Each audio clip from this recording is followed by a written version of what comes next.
तो गाइस, तो हम स्टार्ट करते हैं यूजर इंटरफेस पावर ऑटोमेट के यूजर इंटरफेस के बारे में। डेली हम ये 1 आवर लेके बैठेंगे, ठीक है। जस्ट लाइक मैं power user interface power apps के बारे में बात करूंगा, लेकिन फिलहाल के लिए हम पावर ऑटोमेट की बात कर रहे हैं। अब ऑटोमेट पे जाने के लिए मैं गया यहाँ पर। अब यूजर इंटरफेस की बात कर रहे हैं ना, तो यहाँ जाऊंगा। यहाँ से पावर ऑटोमेट को मैंने सेलेक्ट किया। Make dot power automate dot com है, ठीक है। और ये बाय डिफॉल्ट में कौन सा मैं अ, उस अकाउंट को ले रहा हूँ जो क्या वो हो जिसको हम यूज करते हैं, ठीक है। जिसको यूज करने का मतलब है कंपनीज के प्रोस्पेक्टिव से। अगर मैं अपने अकाउंट को यूज करूंगा तो उसमें पता नहीं, मुझे तो सारे ही एक्सेस मिल जाएगा। जिसकी ज़रूरत नहीं है वो भी मिल जाएगा। तो मैं एज एन एडमिन की तरह काम नहीं करूँगा। मैं basically as a developer point of view से बात करूँगा। तो ये मेरा पावर ऑटोमेट का यूज़र इंटरफेस है, ठीक है। अब इस पावर यो हाँ, ठीक है, ये मेरा पावर ऑटोमेट का यूज़र इंटरफेस है, जिसमें मेरे पास होम है। होम के अंदर आप देखोगे तो क्रिएट एन ऑटोमेशन विद को पायलट का यूसेज है इसमें। और जो आप इसे लिख के दे दोगे ये उस तरीके से काम करेगा कि get started by selecting example copy all rows. अगर मैंने इसको ये एग्जांपल भी दे दिया तो ये एक फ्लो बनाना स्टार्ट कर देगा कि ट्रिगर होगा, एक्शन होगा, दिस होगा, कीप कंटिन्यू, क्रिएट फ्लो।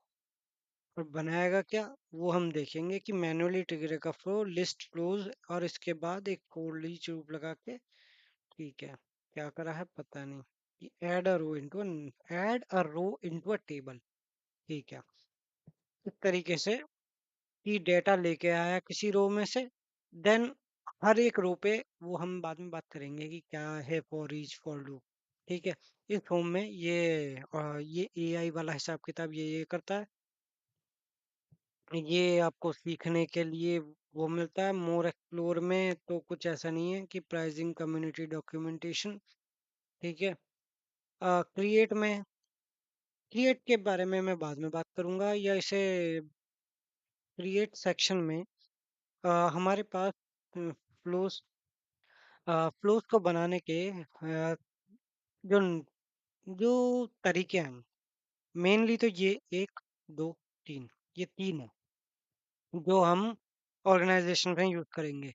बाकी डिस्क्राइब टू डिजाइन इट, ये एआई, ये थोड़ा हाई लेवल वाली चीज आ जाती है। ये तीन, इन तीन में डिस्क्राइब इट टू डिजाइन, ये एआई टाइप है जैसा हमने पहले स्टार्टिंग में देखा था, ये वो है।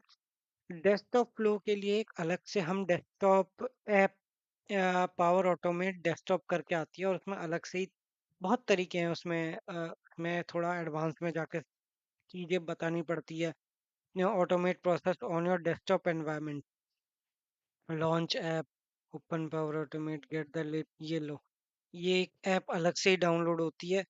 लॉन्च अगेन की वर्किंग, और इसके लिए अलग ही बहुत सारी चीजें देखनी पड़ती हैं। प्रोसेस माइनिंग का क्या है? प्रोसेस माइनिंग भी एआई रिलेटेड फीचर है, और इसके लिए अलग से लाइसेंस की जरूरत पड़ती है। ये ऐसे ही काम नहीं करेगा। Some of the feature are not available to you.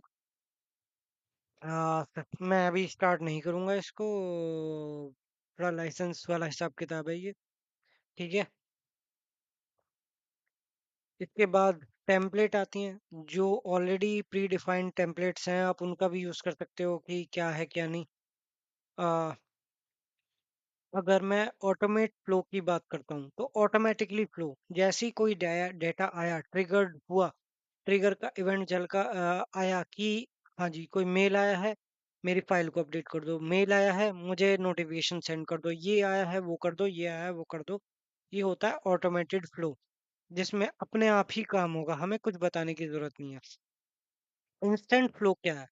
अब इंस्टेंट फ्लो होता है वो भी इसी इसी की तरह काम करेगा, लेकिन यहाँ पे आपको ट्रिगर पे क्लिक करना पड़ेगा। यहाँ पे एक ट्रिगर होगा, उस पे क्लिक करना पड़ेगा। ये मतलब इंस्टेंट फ्लो बटन पे क्लिक किया तब जाके काम करता है, ये ऐसे काम नहीं करता। अब आती है स्केड्यूल फ्लो। स्केड्यूल के नाम से ही फर्क पता चल जाएगा कि स्केड्यूल यानी कि ये तो मेल आया, तुरंत काम किया। बटन पे क्लिक किया, इसने मेल देखा, मेल उठाया, कर दिया। स्केड्यूल में ये सुबह डेली 10 बजे मेल आया है, ये उसे चेक करेगा कि हाँ एवरी डे। हम इसके बारे में अलग से ही बात करेंगे कि एवरी डे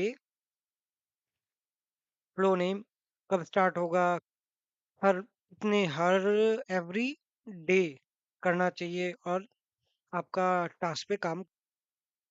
ठीक है, ये इस तरीके से है। डिटेल में बाद में जाएंगे। टेम्पलेट्स में ऑलरेडी हमने टेम्पलेट्स को देखा है कि save email to OneDrive, अगर इस पे क्लिक किया तो ये एक फ्लो बन के तैयार हो जाएगा। बस साइन इन करना होगा, ये खुद से फ्लो बना के दे देगा। इसके बाद लर्न में तो लर्न में वहाँ पहुँचा देगा। माई फ्लोज जो हमने फ्लोज बनाए हैं उनमें आ जाएगा कि क्लाउड फ्लो या डेस्कटॉप फ्लोज या शेयर्ड विद मी, इस तरीके से। ये अभी डाउनलोड में ही चल रहा है। अप्रूवल्स, अप्रूवल बेसिकली ये किस कब काम करता है। Choose from the handler to start automatically approval flows, मतलब हमारे पास एक आता है start and wait for the approval type. उसमें कितने अप्रूवल्स स्टार्ट हैं, कितने एंड हैं, कितने सेंट है, इस तरीके से आता है। और बेसिकली स्निप ले लो आप, अ, कि भाई मुझे इसके बारे में बता दे, ये अप्रूवल क्या करता है।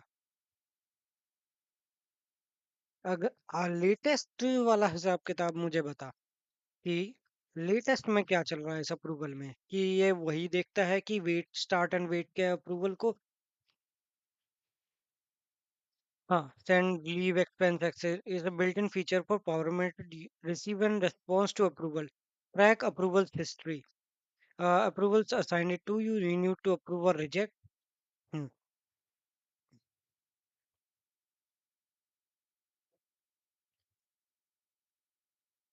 All past approvals की history होती है, because any one or more is no approval flow is yet created, no flow. Okay, ये इसलिए खाली है, ठीक है। Leave approval, expense, share point item approval, power apps approval, इस तरीके से बहुत सारे अप्रूवल्स होते हैं। ठीक है। अब इसके बाद सॉल्यूशन, इनमें भी पावर ऐप का सॉल्यूशन देखा था, पावर ऑटोमेट में भी सॉल्यूशन है। अगर मैं डेव पे क्लिक कर दूंगा और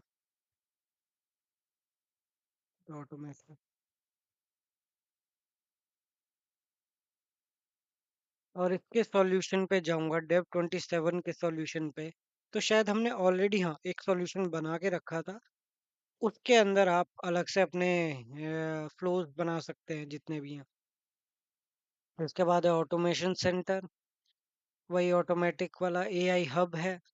ये एआई हब अलग से, अरे यार मैं डिफॉल्ट में ही चला जाता हूँ, वरना अ, ये चल रहा है, ये सारे लाइसेंस बेस्ड हैं, बिना लाइसेंस के काम भी नहीं बनेगा। अरे यार लाइस मुझे नहीं पता password. AI hub, add intelligence to your, ये एआई हब क्या करता है, एआई हब से आप आपके पास कोई पीडीएफ आ रही है, उस पीडीएफ में कोई इनवॉइस आ रही है, उस इनवॉइस को पकड़ के उस डेटा को आपको एक एक्सेल के अंदर स्टोर करना है, वो ऑटोमेटिक होगा, वो सब वो चीज एआई हब भी कर देता है। मोर में जाओगे तो ऐसा कुछ नहीं है, पावर प्लेटफॉर्म में ये आपको ये दिखता है। मोर में अप्रूवल ऑलरेडी कैटलॉग है, इसकी जरूरत नहीं है। टेबल्स अगर देखोगे तो टेबल्स हैं, कनेक्शंस हैं, और अगर टेबल्स पे जाओगे तो ये मुझे पावर ऐप अच्छा वहां ला के दे रहा है कि जो टेबल्स हैं उन टेबल्स को दिखा रहा है जो बाय डिफॉल्ट होती हैं, ईमेल, एम्प्लॉय एक्सपीरियंस, ये सब चीजें। ठीक है। कनेक्शंस में कनेक्शन किससे कनेक्टेड है? एक्सेल से अभी कनेक्टेड है। न्यू कनेक्शन में बहुत सारे कनेक्टर्स हैं हमारे पास। अगर कनेक्टर्स को देखना है तो मोर में जाके डिस्कवर ऑल में जाओगे, तो डिस्कवर ऑल में connection, custom connector connector custom connectors और कनेक्शन, कनेक्शन कहाँ गए? वो कने अगर मैंने इसे हटा दिया, न्यू कनेक्शन में इतने सारे कनेक्शन है, और मोर में जाकर डिस्कवर ऑल पे जाऊंगा। एआई मॉडल, ये प्रोसेस माइनिंग है, ये सॉल्यूशंस के अंदर की बात करेंगे तो कनेक्टर है, कस्टम है, यूआई एलिमेंट्स है, कैटलॉग है। भाई मुझे क्यों नहीं दिख रहा? वो वही है क्या? कनेक्शन का थोड़ा बहुत टेम्पलेट चेंज कर दिया गया इन्होंने। केबल्स दिखती हैं, connection, custom connector, connectors. Okay, मैंने कनेक्टर्स पे क्लिक कर रहा हूँ। तो कनेक्टर्स बेसिकली सोर्सेज हैं आपके कि ये किस किस से कनेक्टर्स हो सकते हैं। बेसिकली कितने नंबर ऑफ, ये आजू डेवऑप्स से कनेक्ट हो जाएगा, पावर बीआई से कनेक्ट हो जाएगा, ऑल कनेक्टर स्टैंडर्ड हैं, प्रीमियम कनेक्टर कौन से हैं जिनका लाइसेंस लगता है, ये सब पता चल जाएगा। प्रीमियम प्रीमियम प्रीमियम एसक्यूएल भी प्रीमियम लाइसेंस है, पावर बीआई कोई प्रीमियम लाइसेंस नहीं है।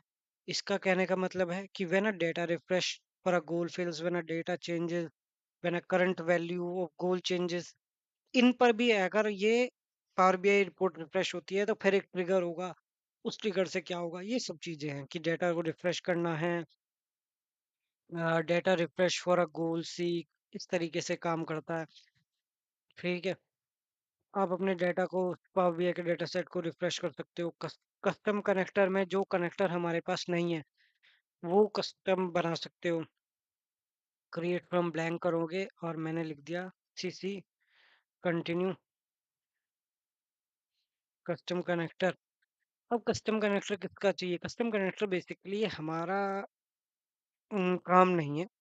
हमारा काम है, लेकिन हमें एक तरह से वो चाहिए होती हैं एपीआई एंड पॉइंट्स, कि जो जिससे हम कनेक्ट करने जा रहे हैं, मान लीजिए, तो वो हमें एपीआई एंड पॉइंट्स सेंड करेंगे।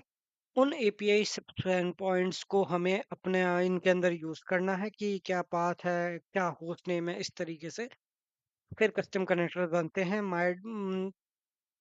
हाँ, वो होता है कस्टम कनेक्टर जब जब हमारे पास इनसे अलग कोई कनेक्शंस नहीं होते।